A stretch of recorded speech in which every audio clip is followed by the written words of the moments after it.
The ache had a specific address. It lived in the space between her ribs, a dull, constant tenant that had taken up residence 2 years, 4 months, and 11 days ago.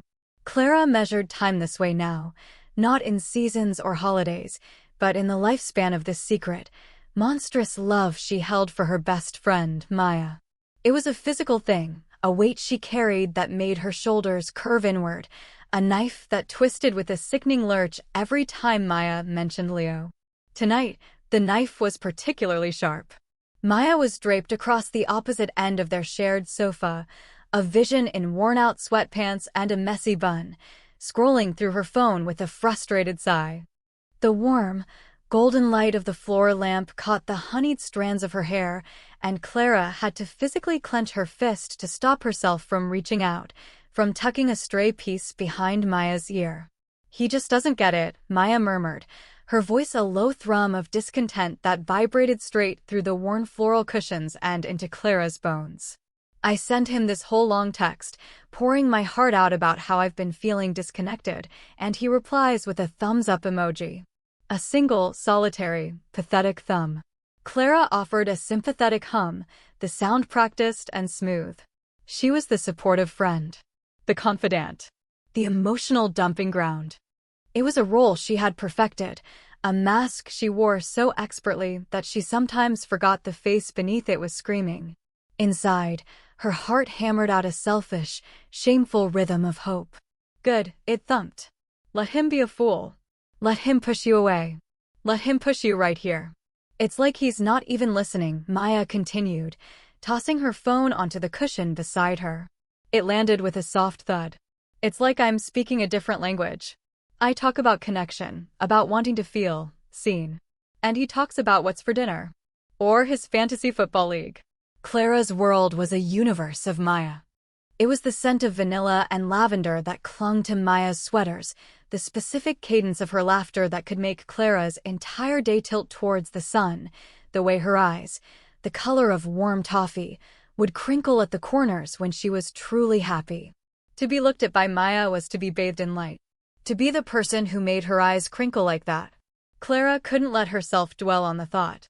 It was a door she had to keep locked, for fear the longing would spill out and drown them both. "Maybe you two just communicate differently," Clara said, the words tasting like ash in her mouth. She was a master of benign, useless advice. A purveyor of platitudes that kept her safe in the sterile territory of the friend zone. Maya looked at her then, a real look, her gaze cutting through the haze of her own frustration. It was so direct, so intense, that Clara felt her breath catch. In that moment, Maya wasn't just complaining about her boyfriend. She was searching for something in Clara's face. An answer. A truth. Clara felt a tremor of fear. What if she could see it? What if the desperate, howling love she kept so carefully caged was visible in her pupils? "Maybe," Maya said, her voice softer now. "Or maybe something is just missing." The words hung in the air between them, heavy and fragile. "I'm here," Clara wanted to scream. "I'm right here. What you're missing is me." But she said nothing. She just nodded, a slow, hollow movement, and watched as the light in Maya's eyes dimmed again, clouded over by the familiar storm of her own unfulfilling life. The ache in Clara's chest tightened its grip, a cold reminder of its constant, unwavering presence. It was the price of admission for being in Maya's orbit. And for now, she paid it without complaint. The dam broke on a Tuesday. It was raining, a relentless, miserable downpour that matched the gray slush of Clara's own heart. She was drying dishes, listening to the rhythmic drumming on the window pane, when the front door burst open. Maya stood on the threshold, drenched and trembling, her face pale and streaked with rain and tears. She wasn't holding her phone. She hadn't called. She had just come. She looked not at the living room, not at the kitchen, but directly at Clara, her eyes wide with a kind of desperate, silent plea. The careful architecture of their friendship, the one Clara had spent years reinforcing with walls of feigned indifference and supportive smiles, crumbled to dust in that single, shattering gaze. "Maya?" Clara whispered, dropping the dish towel. Maya took a stumbling step inside, water pooling around her worn sneakers on the hardwood floor. She didn't speak. She just closed the distance between them and wrapped her arms around Clara's waist, burying her face in the crook of Clara's neck. Her body was racked with silent, shuddering sobs. The scent of rain and Maya's familiar vanilla perfume filled Clara's senses, a dizzying, intoxicating combination.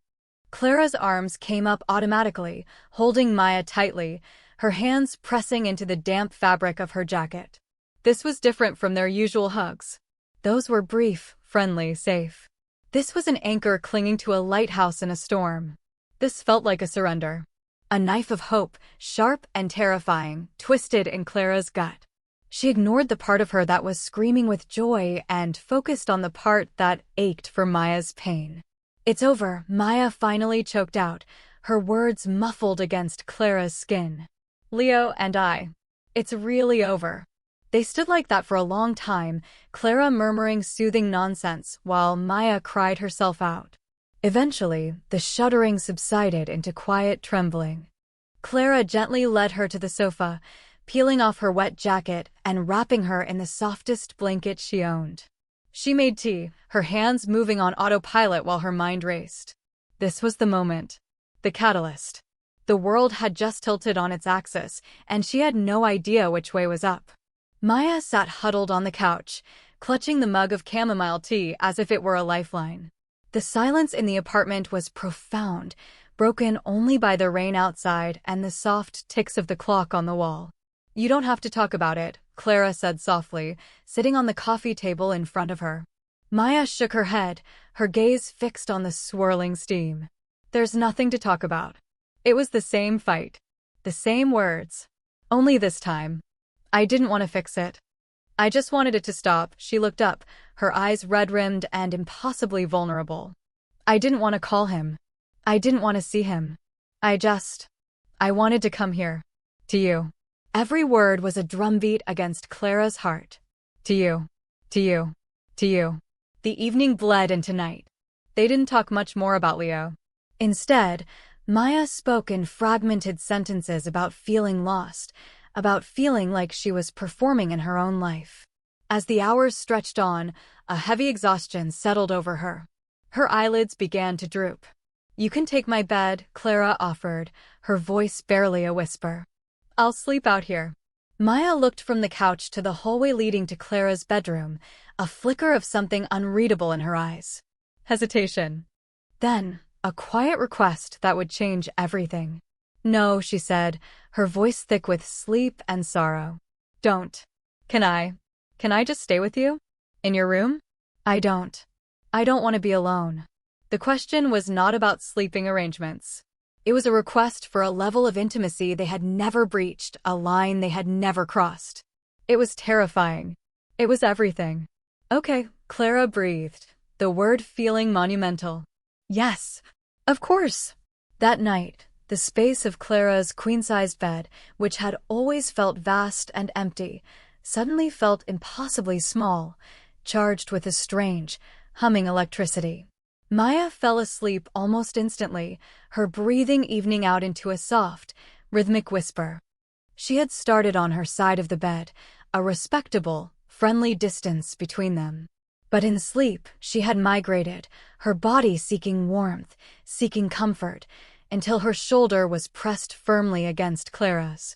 Clara lay awake for hours, rigid and barely breathing, every nerve ending screaming with awareness of the woman beside her. The heat from Maya's skin soaked through her t-shirt, a radiating warmth that felt both like a balm and a brand. This was a unique and exquisite form of torture. To have the one thing you wanted more than anything in the world lying beside you, completely unaware of the hurricane raging inside you. She could feel the gentle rise and fall of Maya's chest, smell the clean scent of her hair on the pillow. It was too much. It was not enough. The next few weeks passed in a strange, hazy dream. Maya never went back to her and Leo's apartment, except once, with Clara, to pack her things into boxes. She moved into the spare room in their apartment, but she rarely slept there. Most nights began with a quiet, unspoken understanding. They would watch a movie or talk on the couch until Maya's eyes grew heavy, and then she would follow Clara to her room, crawling into bed without a word. The physical distance between them in the bed shrank with each passing night. What started as shoulders brushing became legs tangling under the duvet. One morning, Clara woke up to find Maya's arms slung across her waist, her face buried in Clara's hair. Clara had remained perfectly still, her heart hammering against her ribs, committing every detail of the moment to memory, the weight of Maya's arm, the tickle of her breath on her neck. It was a dangerous kind of hope, the kind that could shatter a person completely. Their conversations deepened, meandering into the quiet, vulnerable hours after midnight. They lay side by side in the dark, their voices soft whispers that felt like secrets. "What do you think real love is supposed to feel like?" Maya asked one night, her voice so quiet Clara almost thought she'd imagined it. Clara's throat went dry.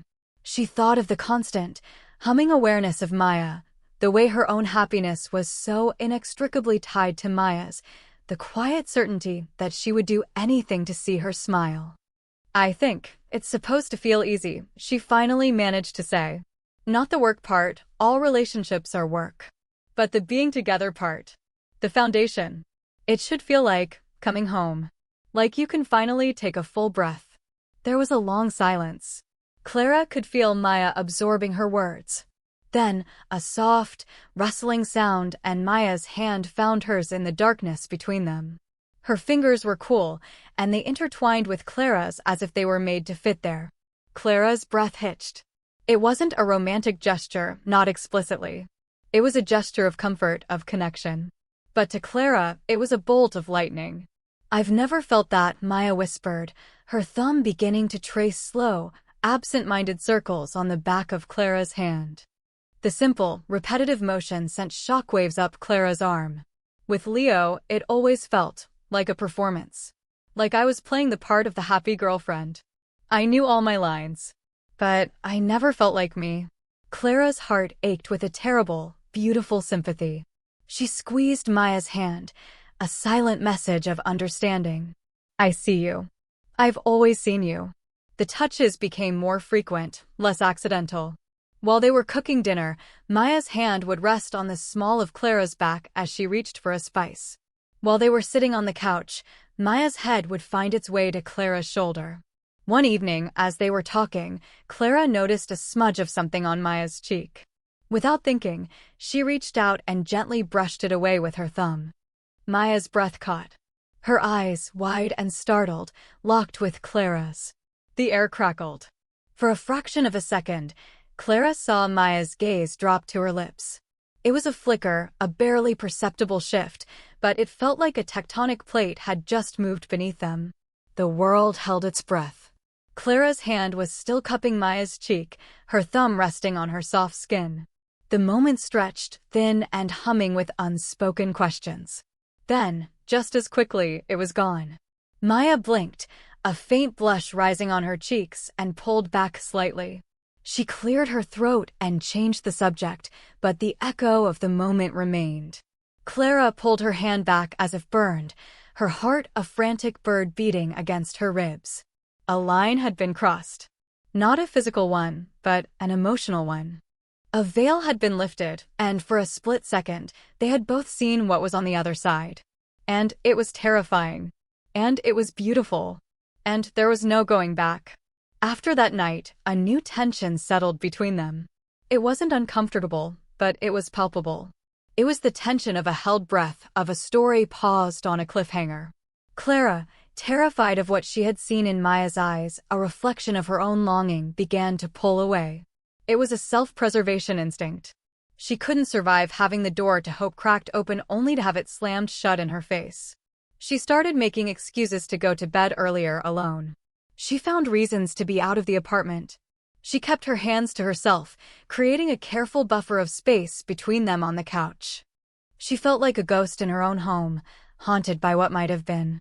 The silence was worse than the arguments she used to overhear between Maya and Leo. This was a silence filled with everything they couldn't say. It took 4 days for Maya to break. Clara was in the kitchen, staring into the refrigerator without really seeing anything, when Maya cornered her. She stood in the doorway, blocking the only exit, her arms crossed over her chest. Her expression wasn't angry. It was hurt, confused. "You've been avoiding me," she said. It wasn't a question. It was a statement of fact, soft but unyielding. Clara's stomach plummeted. She closed the refrigerator door, leaning back against it as if for support. "I haven't. I've just been busy." The lie was so thin it was transparent. "Busy?" Maya took a step closer. The kitchen, which had always felt spacious, was suddenly claustrophobic. "Clara, you've barely looked at me for 4 days. You flinch when I get close.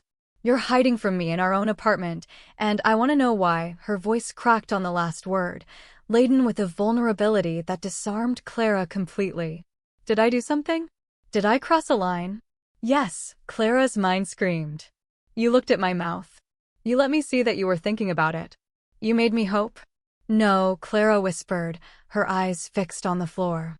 "You didn't do anything. Then what is it?" Maya's voice was pleading now. She took another step, closing the remaining space between them. She reached out, her hand hovering for a moment before she gently placed it on Clara's arm. The touch was electric, a jolt that shot straight to Clara's core.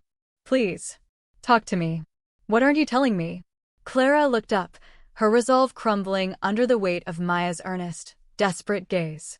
She saw the genuine confusion there, the fear of having pushed her only remaining solace away. And beneath it, she saw that same flicker again, that same question she had seen days before. Maya's hand tightened on her arm. "I feel like I'm going crazy, Clara," she confessed, her voice dropping to a raw whisper. "My whole life just fell apart. And the only thing that has felt real, the only person who has felt like home, is you." Her eyes searched Clara's, frantic and lost. "And now I feel like I'm losing you, too, and I don't understand why." The words broke something inside Clara. All the carefully constructed walls, all the fear, all the self-denial, it all came crashing down. But before she could speak, Maya took a shaky breath, her own confession tumbling out, as if she could no longer hold it in. I think I've been unhappy for a long, long time," she said, her eyes welling with tears. "And being here with you, it's the only time I've felt right. It feels more real than anything I had with Leo. More real than anything I've ever had." She hesitated, her gaze dropping to Clara's lips, and this time, it lingered. The air grew thick, heavy. "I've been thinking," she whispered, her voice barely audible. "I don't know what I'm thinking. I've been thinking about kissing you." The world stopped. The rain outside, the hum of the refrigerator, the frantic beating of Clara's own heart, it all went silent. Maya had said it. She had taken the terrifying, unspoken thing that lived between them and given it a voice. It hung in the air, a fragile, shimmering possibility. Clara felt a hysterical laugh bubble up in her chest. It was the sound of 2 years of repressed hope and fear and love breaking free all at once. Maya looked at her, startled, her eyes wide with panic, thinking she had made a terrible mistake. "I'm sorry," Maya started, pulling her hand back. "I shouldn't have." "No," Clara cut her off, the words sharp with sudden, breathtaking courage. She reached out and grabbed Maya's hand, lacing their fingers together, holding on tight. The laugh died in her throat, replaced by an intensity that mirrored Maya's. "Don't be sorry." Tears streamed freely down Clara's face now, but they weren't tears of sadness. They were tears of relief. Of absolution. "Maya," she breathed, her voice shaking with the weight of her next words. "You've been thinking about kissing me for a few days." A wet, broken sound escaped her lips, half sob, half laugh. "I've been thinking about kissing you for 2 years, 4 months, and 16 days. The specificity of it, the sheer, unvarnished truth of it, landed between them with the force of a physical blow. Maya stared at her, her own tears beginning to fall, her expression shifting from confusion to shock, and then, finally, to a dawning, radiant understanding. It was like watching the sun rise after a long, dark night. Every guarded secret, every pained smile, every moment of selfless support from the past 2 years was suddenly recontextualized for her in a single, heart-stopping instant. "Oh," Maya breathed. The word was full of wonder, of regret, of a profound and staggering revelation. "Oh, Clara. They just stood there for a moment, clinging to each other's hands in the middle of the kitchen, tears streaming down both their faces, the silence filled with the deafening sound of two hearts finally beating in the same rhythm. They were both laughing now, a giddy, breathless, tear-soaked sound of pure, unadulterated relief. It was the laughter of people who had been lost in the woods for years and had just stumbled upon a clearing. The laughter subsided slowly, fading into soft, shaky breaths. Maya's eyes, luminous with tears and newfound clarity, roamed Clara's face as if seeing it for the very first time. The last of her nervous energy seemed to drain away, replaced by a quiet, settled certainty. Her expression softened. Her gaze was intense, unwavering. She got quiet. The air stilled. And then she said it, her voice a low, steady whisper that cut through everything. "Kiss me." It wasn't a question. It was a plea. A demand. An invitation. Clara's breath hitched.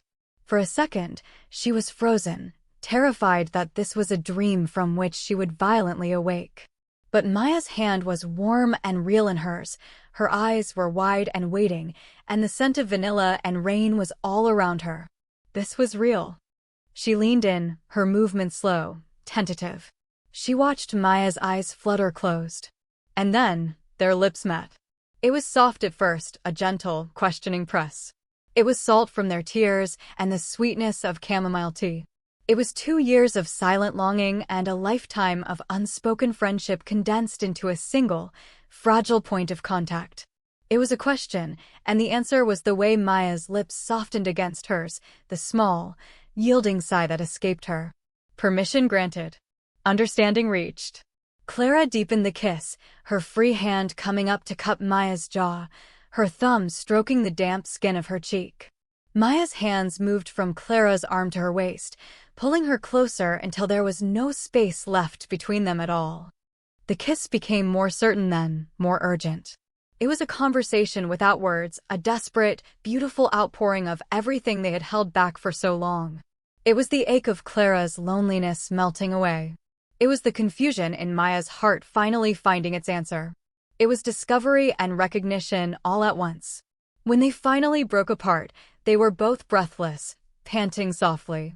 They didn't move away. They rested their foreheads together, eyes closed, just breathing each other in. "Oh," Maya whispered again, the word a reverent exhalation. "Wow." "Yeah," Clara breathed back, her own voice shaky with awe. "Wow." They stood like that for a long time, wrapped in a cocoon of quiet wonder. The world outside, with all its complications and consequences, had ceased to exist.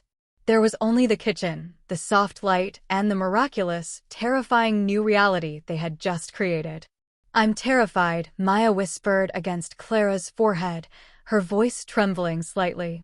Clara opened her eyes, pulling back just enough to meet Maya's gaze. She saw her own fear reflected there, but she also saw a fierce, burgeoning hope.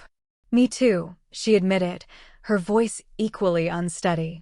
Completely and utterly terrified. A small, watery smile touched Maya's lips. "Good. As long as we're on the same page." They were quiet for another moment, the magnitude of what had just happened settling over them. Maya's expression grew thoughtful, her brows furrowing as she processed the last few years through this new, startlingly clear lens. "All this time," she said softly, her eyes distant for a second. "Every time I complained about Leo, about him not listening, about feeling disconnected, about something being missing, she looked back at Clara, her eyes shining with a profound realization. I wasn't just complaining. I was comparing. I was measuring every single relationship, every interaction, against what I had with you." The confession landed in Clara's heart, not with a shock, but with a deep, resonant click, like the final tumbler in a lock falling into place. "And they all came up short," Maya finished, her voice thick with emotion. "Every single one of them. Because what I was looking for, what I was missing, it was you all along. I didn't know how to see it." Clara felt a fresh wave of tears well up, but this time they were tears of pure, unadulterated joy. She was seen. She was understood. She was not just a secret keeper, she was the answer. The next step was a chasm. Leo. The life Maya was leaving behind. The future that was a complete unknown. But as Maya looked at her, her hand tightening its grip, Clara knew they wouldn't fall. "We'll figure it out," Clara said, the words a promise. Maya nodded, a determined light entering her eyes. Together. A month later, the morning light streamed into the kitchen, illuminating the dust motes dancing in the air. The spare room was no longer a spare room. It was a study, filled with Maya's books and canvases. The apartment, once a space they simply cohabited, now felt like a home they were building together. Leo was a memory, a difficult phone call that had ended not in anger, but in a quiet, sad resignation. The storm had passed.